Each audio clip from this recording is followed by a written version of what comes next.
देखना है लास्ट तक, शुरू में नहीं खत्म कर देना कि शुरू में खत्म कर दो ऐसा है वैसा है, ये नहीं आएगा समझ में। तो आप लोगों को देखना है, मैं लेके चलता हूँ एकदम बेसिक से, बहुत बेसिक से लेके चलूँगा। तो चलिए स्टार्ट करते हैं हम लोग वीडियो को।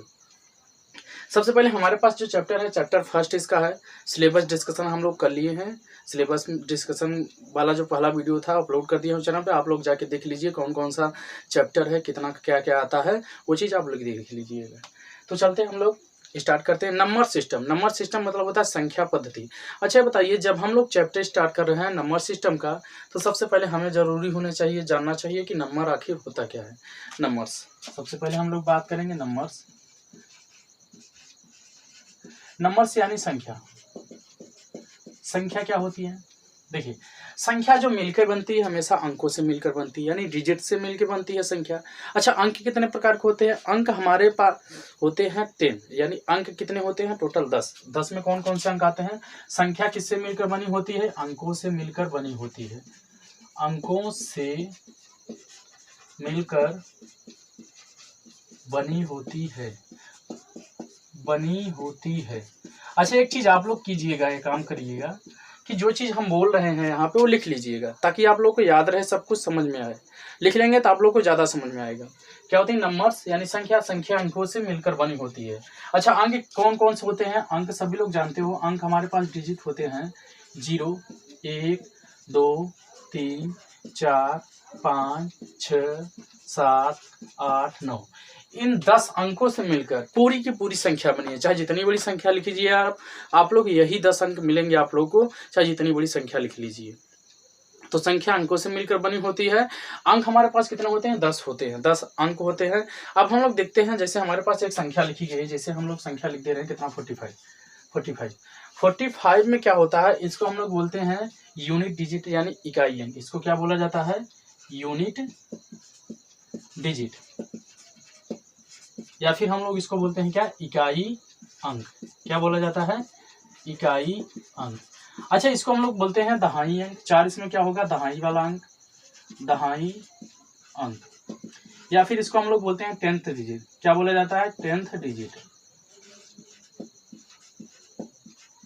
10th digit. आप लोग के माइंड में कभी ये चला हम 5 को इकाई अंक क्यों बोलते हैं, 4 को दहाई अंक क्यों बोलते हैं? माइंड में कभी ये चला? किसी ने बताया? नहीं बताया ना। आप लोग क्या कीजिए, एकदम ध्यान से देखिए। अगर हम लोग इसको लिखना चाहें तो क्या हम लोग 45 को 40 + 5 लिख सकते हैं क्या? 40 + 5 लिख सकते हैं क्या? अगर एक चीज देखा जाए तो 40 को हम लोग क्या लिख सकते हैं? ऐसे इसको 10 × 4 लिख सकते हैं। इसको हम लोग 5 को क्या लिख सकते हैं? 5 × 1। अच्छा, एक मिनट ध्यान दीजिए, तो ये हमारे पास क्या है? इसमें 10 से गुणा हुआ है, 4 में 10 से गुणा हुआ है, इसलिए हम लोग 4 को क्या बोलते हैं? दहाई वाला अंक। 10 से गुणा हुआ है ना, 10 से गुणा। किससे हुआ है? 10 से गुणा, इसलिए इसको हम लोग क्या बोलेंगे? दहाई वाला अंक बोलेंगे। इसमें देखिएगा तो 1 से गुणा है, 1 से गुणा, 1 से गुणा। अच्छा, 1 से गुणा है तो इसलिए हम लोग क्या बोलेंगे? इसको इकाई अंक वाला, इकाई अंक बोलेंगे। ऐसे जैसे यहाँ पे एक संख्या ले लूँ मैं, यहाँ पे ले लिया मैं 644, 44 नहीं 43 ले लिया, हाँ 643। 643 में क्या होगा? 3। इसको ऐसे लिखेंगे, हम लोग लिखना चाहेंगे तो क्या हो जाएगा? 600 + 40 + 3। ऐड कीजिए, 643 आएगा। 640 + 3 ऐड करेंगे हम लोग, कितना आ जाएगा? 643। यहाँ से हम लोग इसको देखेंगे तो इसको हम लोग लिख सकते हैं 6 × 100, 6 × 100। इसको हम लोग लिख सकते हैं, क्या लिख सकते हैं? 4 × 10। इसको हम लोग क्या लिख सकते हैं? ये हमारे पास प्लस वाला है, ये हमारे पास क्या है? 3 × 12। यहाँ से देखेंगे इसमें 100 से गुणा, कितने से गुणा है? 100 से गुणा, 100 से गुणा हुआ है इसमें। इसमें क्या हुआ है? 10 से गुणा, 10 से गुणा, 10 से गुणा। इसमें क्या हुआ है हमारे पास? 1 से गुणा। किससे? कितने से गुणा हुआ है? 1 से हुआ है ना, 1 से गुणा,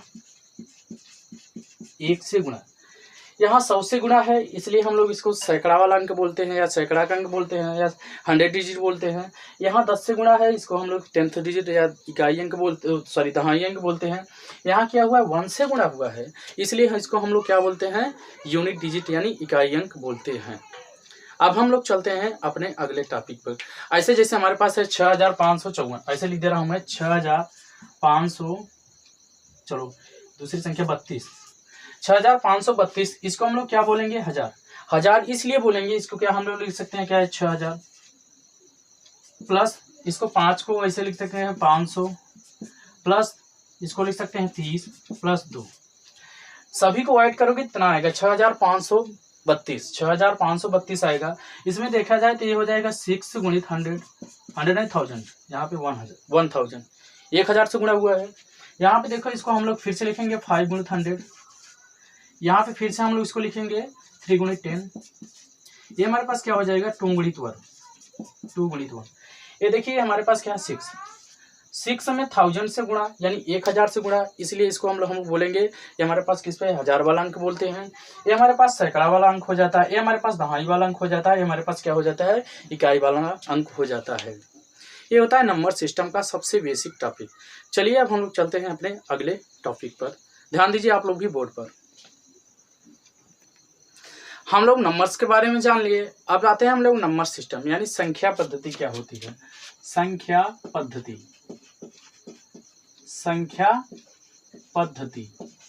अच्छा, संख्या पद्धति का मतलब कि नंबर को रिप्रेजेंट करने के लिए, किसी नंबर को या संख्याओं को रिप्रेजेंट करने के लिए हम जिस पद्धति का यूज करते हैं उसको बोला जाता है नंबर सिस्टम।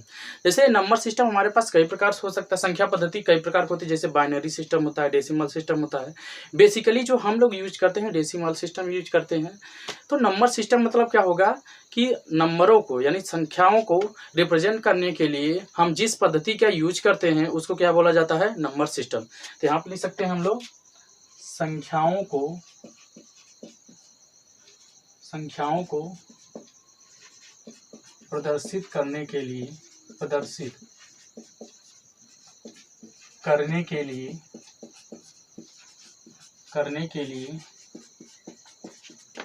हम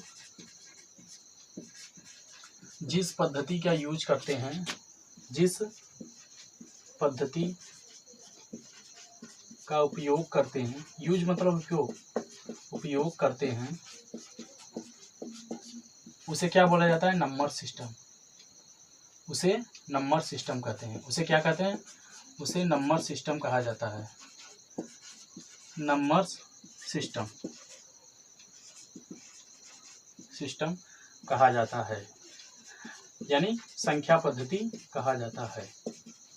अच्छा, इन डेसिमल हम लोग जो यूज करते हैं, बेसिकली जो हम लोग यूज करते हैं उसको हम लोग क्या बोलते हैं डेसिमल सिस्टम, यानी हम लोग दशमलव पद्धति का यूज करते हैं संख्या को रिप्रेजेंट करने के लिए। अच्छा, इन दशमलव पद्धति में क्या होता है ना, टोटल 10th डिजिट होते हैं, वही जो बताया था ना दशमलव पद्धति।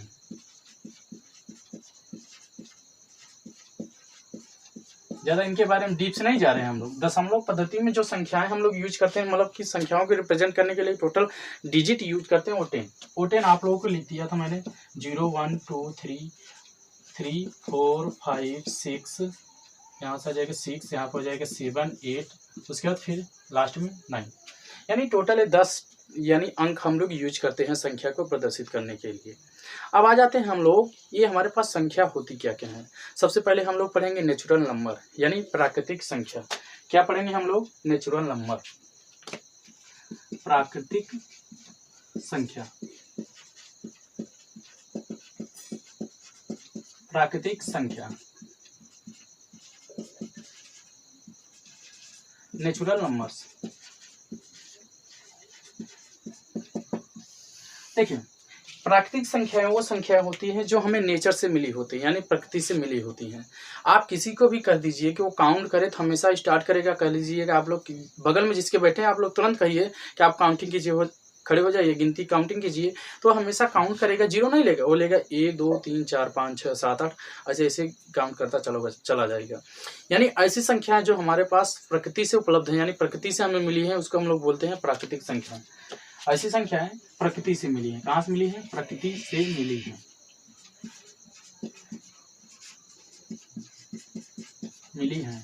इसको हम लोग क्या बोलते हैं, प्राकृतिक संख्याएं। ये होती कितनी है, जैसे हमारे पास इसको लिखना चाहे 1 2 3 4 5, ऐसे ऐसे ऐसे करते करते अनंत तक। अच्छा, इसको हम लोग रिप्रेजेंट करते हैं ना यन से, नेचुरल नंबर को यन से रिप्रेजेंट किया जाता है। किससे रिप्रेजेंट किया जाता है, यन से रिप्रेजेंट किया जाता है। देन उसके बाद आ जाता है हमारे पास होल नंबर यानी पूर्ण संख्याएं। होल नंबर यानी क्या होती है, पूर्ण संख्याएं। पूर्ण संख्या क्या होती है हमारे पास? Whole numbers.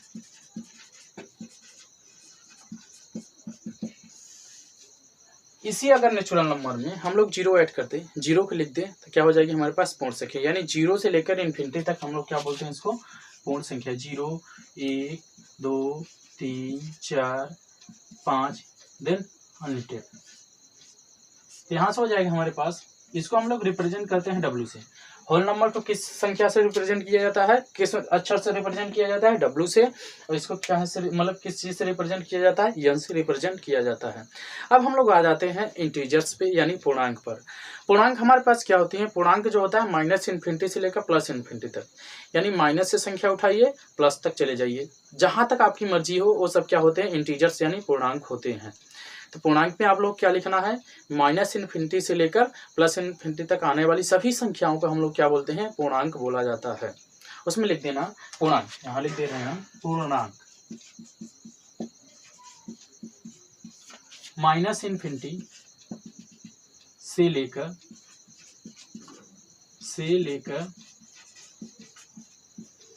प्लस इन्फिनिटी तक, इसको क्या बोला जाता है? पूर्णांक। बीच में जीरो भी होगा, उसको हम लोग क्या बोलते हैं? पूर्णांक बोला जाता है। अब हम लोग आते हैं अपने अगले टॉपिक पर। अब जो उसके बाद हमारा टॉपिक है वो है रेशनल नंबर यानी परिमेय संख्या। परिमेय संख्याएं किसे कहते हैं? ये क्वेश्चन में हमसे पूछ लिया है, कोई भी पूछ सकता है परिमेय संख्या क्या होती है। परिमेय संख्या, इसको इंग्लिश में बोला जाता है रेशनल नंबर। Rational number. अच्छा, परिमेय संख्याएं के बारे में लगभग सभी लोग जानते होंगे। ये सब जो चीजें बता रहा हूं मैं सभी लोगों को मालूम होगी, लेकिन इनको याद रखना है। परिमेय संख्या वो संख्या होती है जिनको हम लोग P/Q के रूप में लिख सकते हैं, बट वहां Q कभी भी जीरो के बराबर नहीं होना चाहिए, यानी Q का मान कभी भी जीरो के इक्वल नहीं होना चाहिए। कैसे? देखिए, परिमेय संख्या जिनको हम, ऐसी संख्या है जिनको हम, पूरा नहीं करें, पूरा आप लोग लिखना है, जिनको हम P/Q के रूप में लिख सकते हैं। ऐसी संख्या है जिनको हम P/Q के रूप में लिख सकते हैं, बट वहां पे Q is not equal to zero. P and Q दोनों क्या होने चाहिए हमारे पास? इंटीजर्स हो। दोनों क्या है? पूर्णांक है। दोनों क्या है हमारे पास? पूर्णांक है। यानी P की वैल्यू हम लोग, जैसे यहाँ पे इसका एग्जांपल अगर देखें, जैसे हमारे पास 3/2 क्या है? एक परिमेय संख्या है। परिमेय संख्या है 3/2। यहाँ से अगर हम लोग इसको ऐसे लिख दिया जाए 0/1, ये भी एक परिमेय संख्या है। परिमेय संख्या क्यों है?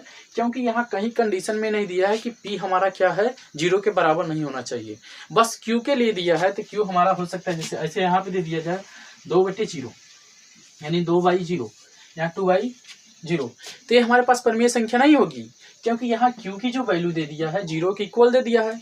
तो Q तो यहाँ पे हमारे पास जीरो के बराबर हो गया, तब तो ये परिमेय संख्या की परिभाषा को मतलब सुटेबल नहीं करता है। तो हमारे पास क्या होगी? परिमेय संख्या नहीं होगी, क्योंकि हमारे पास डिफिनेशन में दिया है Q is not equal to zero. Q की वैल्यू कभी जीरो के बराबर नहीं होनी चाहिए। फिर उसके बाद हमारे पास क्या है? ये हमारे पास परिमेय संख्या नहीं है, इसको एग्जाम्पल में नहीं लिखेंगे। यहाँ -3/2 भी लिख सकते हैं। अब माइनस इसलिए लिख दिए, यहाँ बोला है P एंड Q ये दोनों क्या होने चाहिए? इंटीजर्स होने चाहिए, पूर्णांक होने चाहिए। माइनस में भी हो प्लस में भी हो, कोई दिक्कत नहीं है, चाहे जैसे रख सकते हैं हम लोग, माइनस प्लस दोनों रख सकते हैं। इसलिए -3/2 क्या है? एक परिमेय संख्या है। यहाँ ऐसे इसको भी लिख सकते हैं 7/-2। यहाँ 7/-2 लिखने का मतलब ये जो Q है ना, Q माइनस में भी हो सकता है, क्योंकि ये दोनों दिया है पूर्णांक है, इंटीजर्स हैं। इंटीजर्स सभी लोग जानते हो माइनस इन्फिनिटी से लेकर प्लस इन्फिनिटी तक होता है। अच्छा, एक चीज और है हमारे पास, क्या 7 एग्जाम्पल ले लेना। चलो 3 परिमेय संख्या है कि नहीं है? आप लोग बताइए। जहाँ पे वीडियो को पॉज कीजिए, अपने से सोचिए क्या 3 परिमेय संख्या है? आप लोग देखेंगे हाँ ये परिमेय संख्या है, क्योंकि इसका हर क्या है? 1 मान सकते हैं अपने से, इसलिए क्या है? 3 परिमेय संख्या है। यहाँ पे जैसे 4/2 का मतलब होता है 2, वही चीज 4/3 लिख दे रहे हैं, 4/3। देन इसके आपके बहुत सारे एग्जाम्पल हैं, आप लोग अपने से एग्जाम्पल लिख लीजिएगा, इतना एग्जाम्पल वैसे काफी है। अब हम लोग आते हैं जो हमारे पास अगला टॉपिक होगा, अपरिमेय संख्या। अपरिमेय संख्या या फिर इरेशनल नंबर, अपरिमेय संख्या, इरेशनल नंबर।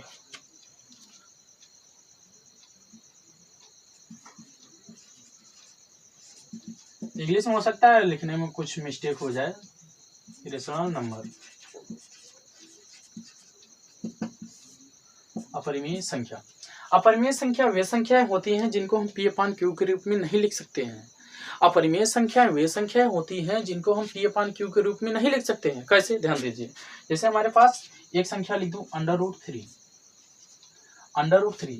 अच्छा, √3 को कभी हम लोग P अपान Q के रूप में नहीं लिखेंगे। क्यों नहीं लिख पाएंगे? क्योंकि यहाँ पे अगर इसको हम लोग √3 को बाहर निकालेंगे ना, 1.731 ऐसे करके इसका मान ऐसे आता रहता है, 1.731 ऐसे ऐसे करके चला जाता है। तो ये √3 क्या है? अपरिमेय संख्या है। √2 भी क्या है? अपरिमेय संख्या है। अच्छा, √4 क्या परिमेय संख्या है कि अपरिमेय संख्या है? आप सभी लोग बताइए, √2 क्या परिमेय संख्या, √4 परिमेय संख्या है कि अपरिमेय संख्या है? बताइए। तो √4 क्या है? परिमेय संख्या है। परिमेय संख्या इसलिए है कि इसका रूट बाहर आ जाएगा। 4 का √4 का मतलब होता है 2, अंडर में मतलब 4 का मतलब हुआ 4 का वर्गमूल। अच्छा, 4 का वर्गमूल कितना होता है? 2। ये आ जाएगा बाहर, तो यहाँ से √4 हमारे पास क्या हो गया? ये परिमेय संख्या, इसको अपरिमेय संख्या में नहीं लिखेंगे। और उसके बाद हमारे पास जो आ जाता है पाई, ये इंपॉर्टेंट है। ये पाई की जो वैल्यू 22/7 हम लोग लिख सकते हैं ना, लिखते हैं ना, वो इसकी एग्जैक्ट वैल्यू नहीं होती है।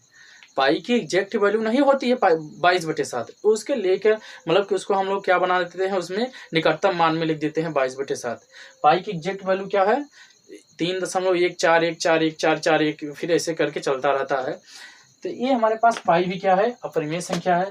अब परिमेय संख्या में हमारे पास क्या होती है? 22/7 भी लिख दीजिएगा। क्या है? 22/7 एक क्या है? परिमेय संख्या है। जबकि पाई हमारे पास क्या है? अपरिमेय संख्या है।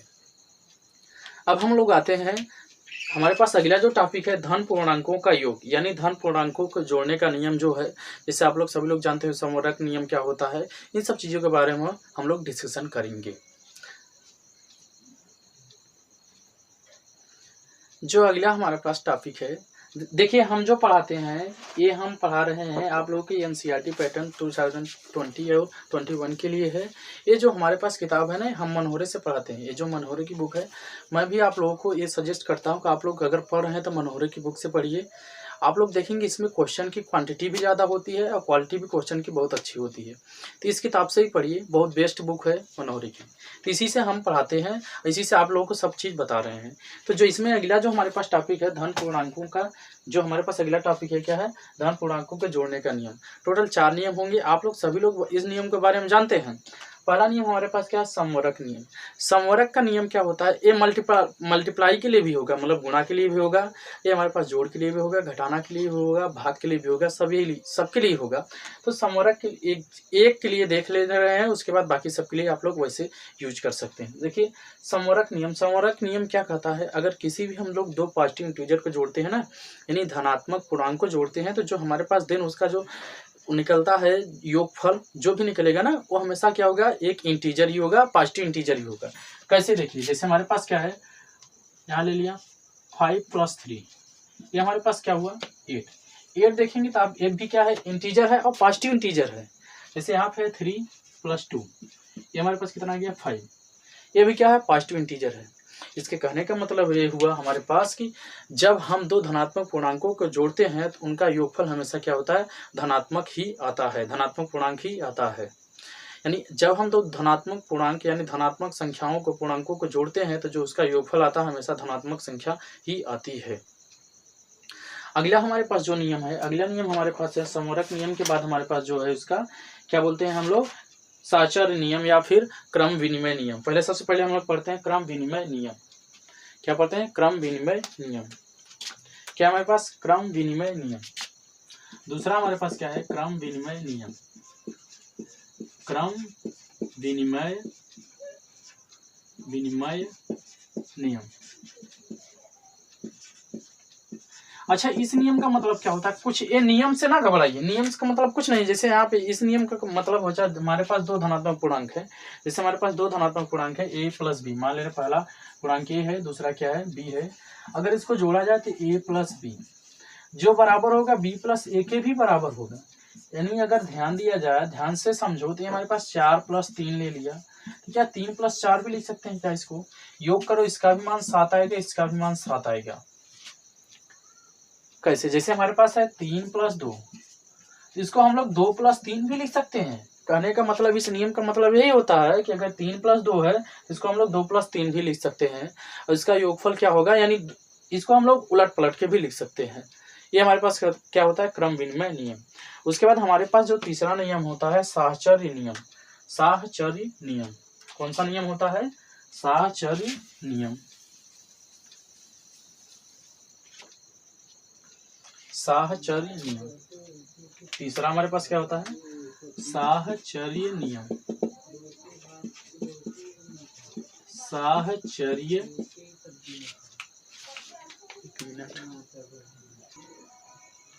देखिए, साहचर्य नियम का मतलब क्या होता है? मान लो हमारे पास 3 पूर्णांक हैं, 3 धनात्मक पूर्णांक हैं। जैसे मान लिया मैंने a और b और c, ये 3 क्या है? धनात्मक पूर्णांक हैं। इनको ऐड करना है, ऐसा लिख दिया जाए a प्लस बी, फिर कोष्टक के बाहर प्लस का c। इसको हम लोग ऐसे भी लिख सकते हैं, क्या ऐसे नहीं लिख सकते हैं? a प्लस c कोष्टक के बाहर प्लस का b लिख दें। यही होता है साहचर्य नियम। देखिए, मान लो हमारे पास एक है, पहली संख्या मान ले रहे हैं 3 प्लस 4 और एक ले रहे हैं 5। 3 प्लस 4 प्लस क्या ले लिए? 5। अच्छा, ये हो जाएगा 4 3 7 7 5 12, टोटल कितना आ गया? 12। अब देखिए, ए की वैल्यू जो है, ए की जगह हम लोग 3 लिए तो यहाँ पे 3 लिखेंगे, प्लस बी की वैल्यू हम लोग क्या लिए? सी की वैल्यू क्या लिए थे? 5, तो यहाँ 5 लिखेंगे। और उसके बाद कोष्टक के बाहर हमारे पास क्या है? सी। अच्छा, सी की यहाँ क्या है? बी। बी की वैल्यू हम लोग क्या लिए थे? 4। अच्छा, जोड़िए, हमारे पास 5 3 8 हो जाएगा, 8 4 12, यानी 12 बराबर हो गया हमारे पास इसके 12 की। यही होता है साहचर्य नियम। मान लो 3 संख्या है, कोष्टक के बाहर एक संख्या है, तो दूसरी संख्या के साथ योग करके तीसरी संख्या को अंदर, या फिर दूसरी संख्या को बाहर, या फिर पहली संख्या को हम लोग बाहर लिख सकते हैं। ये क्या होता है? साहचर्य नियम। तो आज के वीडियो में बस इतना ही।